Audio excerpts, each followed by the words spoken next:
Jam kerja iki lho jam piro? Jam 8 ya jam 8 tepat lah. Viral, seorang warga marah karena pelayanan di desanya sepi padahal jam kerja. Baru-baru ini beredar sebuah video seorang warga meluapkan kemarahannya karena kecewa dengan pelayanan di desanya. Dalam video yang diunggah sebuah akun @pesona_prigen pada Kamis 11 Mei 2023 tersebut disebutkan jika lokasinya di Balai Desa Carat, Kecamatan Gempol, Pasuruan. Terlihat suasana kantor diduga merupakan kantor Desa Carat masih tampak sepi. Bahkan pintu masih tertutup rapat dan tak ada satupun petugas di kantor tersebut. Berdasarkan informasi yang beredar, video itu direkam seorang wanita yang diduga akan mengurus untuk suatu keperluan. Namun dia kecewa lantaran aparat desa tak ada di tempat padahal sudah jam kerja.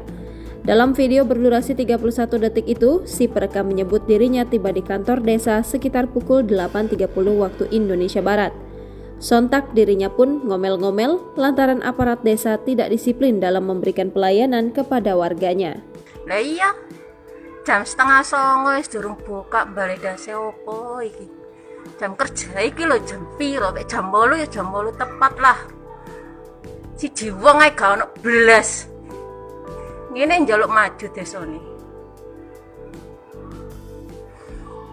Maju gak mundur gak jalan di tempat iki.